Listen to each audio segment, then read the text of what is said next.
In the twilight of his days, Paternus Rex Ultima made a proclamation that echoed through the annals of time. He eschewed the traditional path of mortality, opting instead for the slumber of cryosleep, a practice long forgotten since the earliest settlers trod upon the soil of Nethralis. His reasoning was as enigmatic as the stars themselves. He vowed to witness the awakening of the slumbering Idoloths with his own eyes, a feat he deemed imperative for the fate of the cosmos.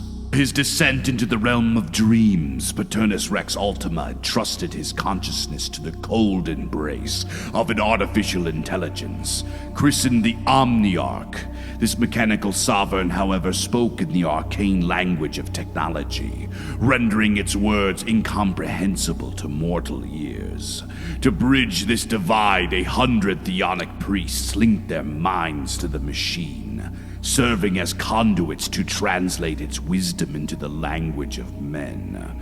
Thus, the Omniarch reigned supreme as the head of the Terathane Council, its decrees channeled through the voices of the machine's speakers. In his final decree, Paternus Rex declared an end to the lineage of Rex Ultima, for he would not truly perish but slumber in anticipation of the coming dawn. Henceforth, the Terathanes would govern by committee, seeking counsel from the Omniarch through the machine speakers in times of strife.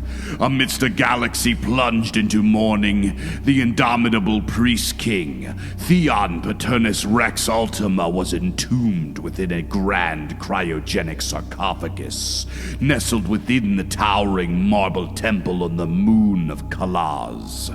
Beside him rested the tombs of his 9 beloved wives, their beauty immortalized in stone for eternity. For centuries, the peaceful reign of the Terathanes endured, their dominion stretching across the cosmos as the thrones of planets passed from generation to generation. Yet fissures of dissent began to fracture the unity of the houses.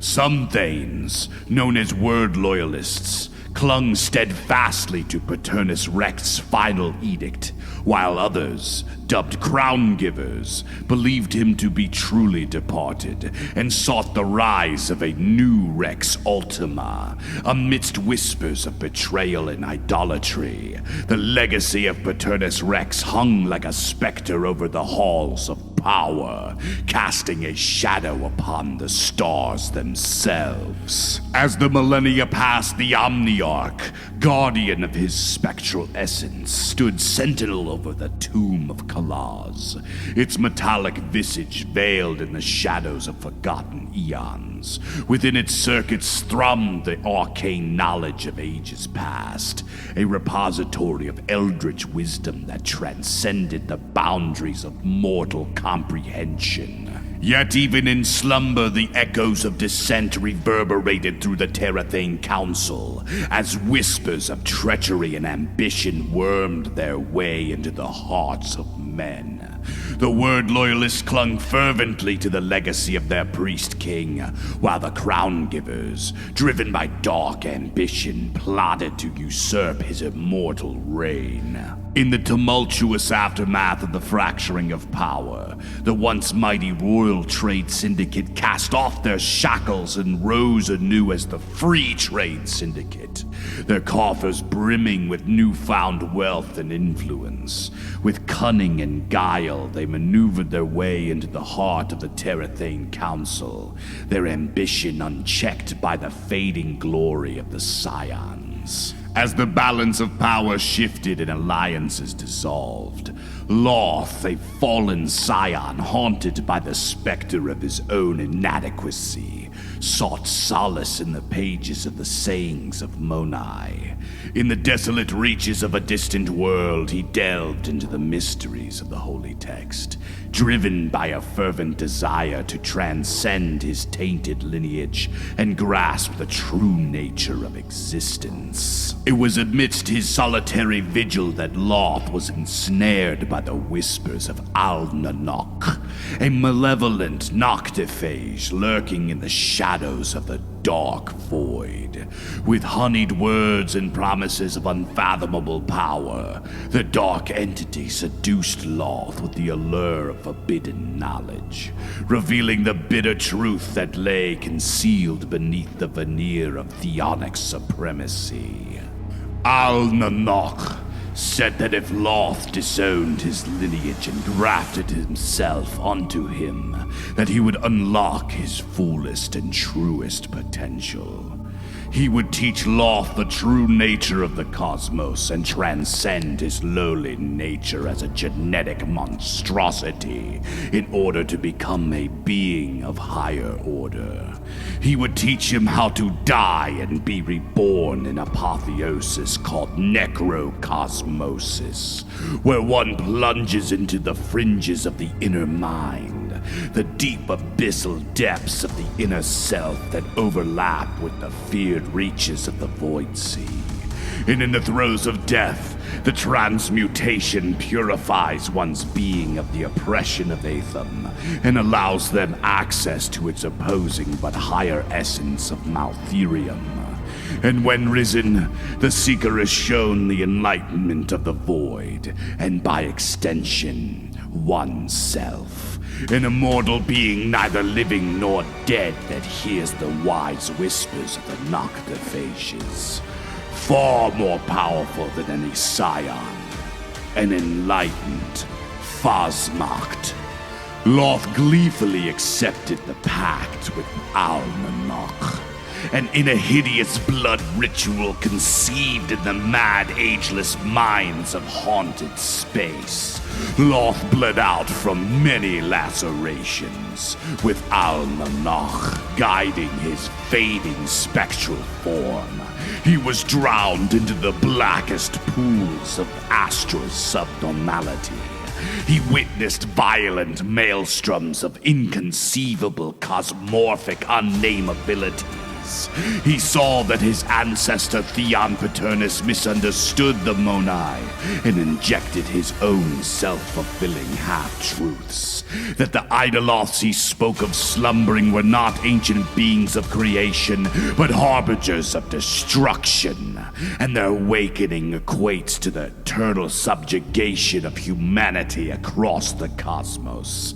That the Axis is not a benign cosmic father, but an entropic devourer, hungry for his next feast. The slumbering ones will deliver this feast to him, and humanity is his greatest threat, for they hold the potential to become true Idoloths, ascended Idoloths that can dethrone him and end his gluttonous cycle, and become not just immortal, but eternal beings with the power to reorder all of reality in a more perfect way. As he neared closer to death, he learned the secrets of the Maltherium. He saw what powers could be realized in the true nature of the cosmos and its beginnings. Loth saw through the lies of the Monai. The theonic symbol is a white right hand gripping a sword. To him, this was the path of lies, of death and oppression. The Lothic way is of the black hand, the leftward path, the way of truth, immortality, and liberation. And when Loth rose, he was still a crown giver, but not anointed by someone else. That was to accept the chains from a master. He gave the crown to himself. Like the noctiphage Al-Nanok, he was birthed by his own will, and Loth was now the supreme Mortifex of the black left hand. He recorded all of this into his own text, one that amended the sayings of the Monai with the sayings of the noctiphage and the enlightened path of the black left hand. He called this text the Codex Maltherium. However, unlike the sayings of the Monai, the Codex Maltherium wasn't for the eyes of the masses. It was only for the most worthy of scion apostates. Returning to the realm of mortals, Loth assumed a guise of humility. joining his brother's court as an advisor and covertly spreading his revolutionary ideals through subversive propaganda.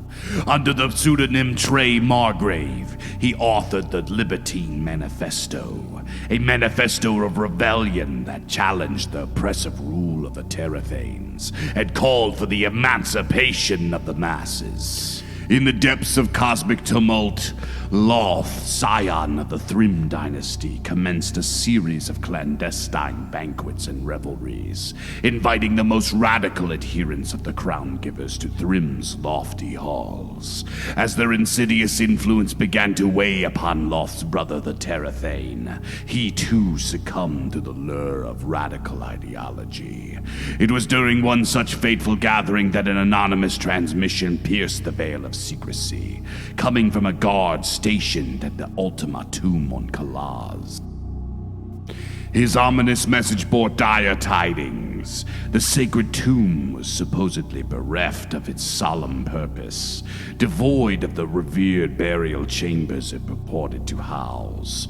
Moreover, the word loyalist claims of a communing with Rex Ultima and the Omniarch were baseless, for no such interaction had ever transpired within the hollow confines of the tomb.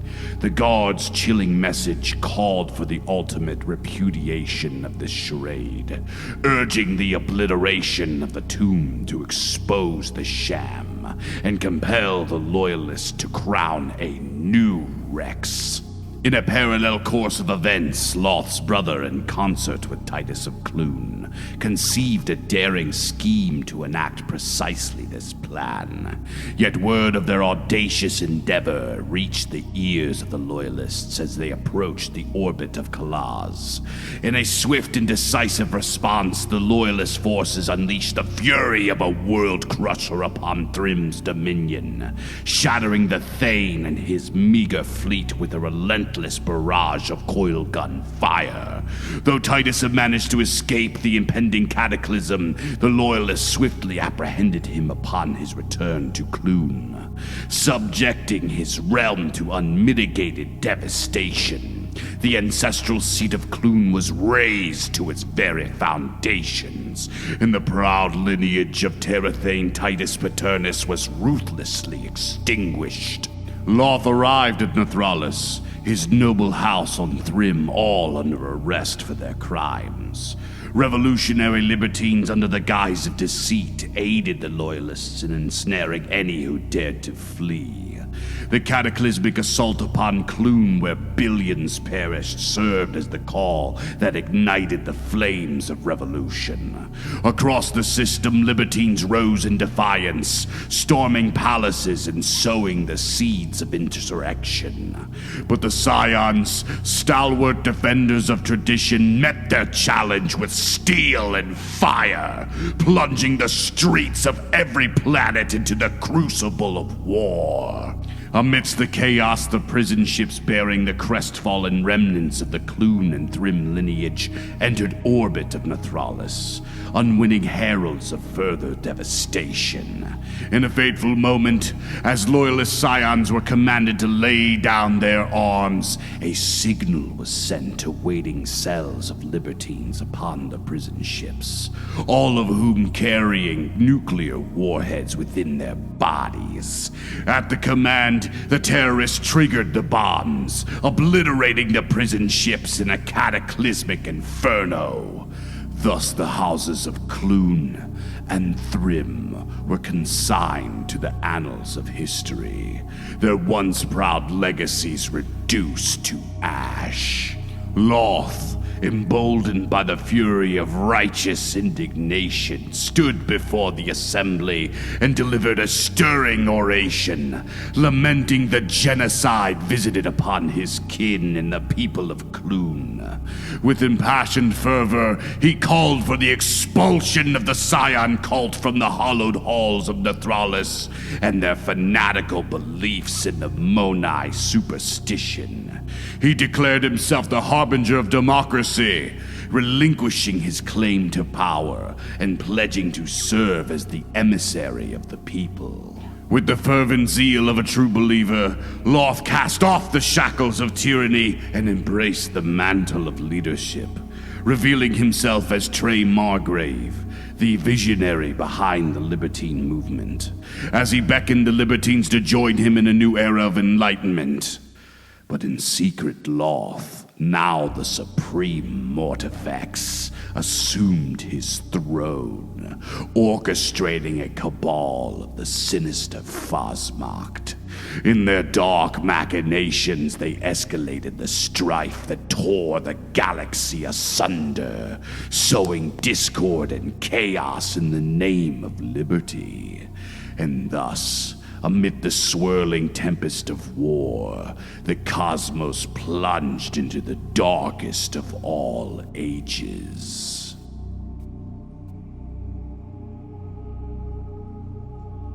Lord Loth? Lord Loth? Lord Loth, is that you? Oh, the blessings that you are here. I assume you have heard word of the grave news of your brother on Thrym. Yes, my brother. A tragedy indeed.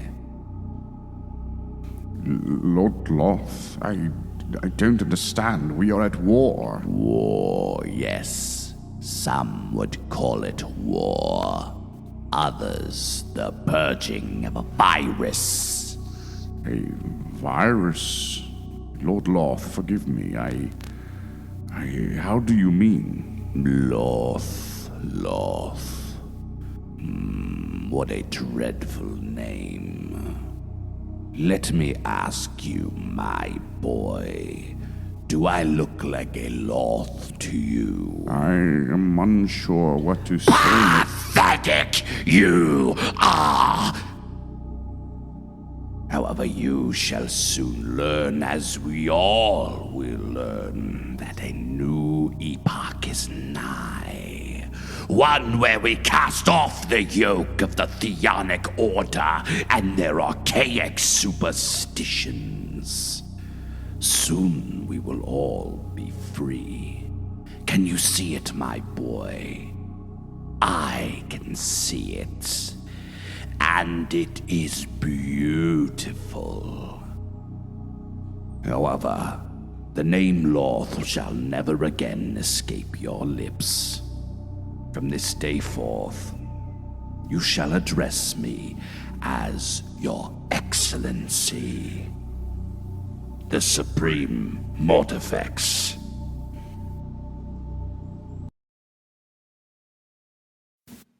From humanity's ancient homeworlds to the civilizations carved out in the depths of the expanse, as heroes rise and kingdoms crumble, the annals of time sing one truth above all: that as legacies are forged, the only thing that outnumbers the stars are the corpses of men as they paint the void red.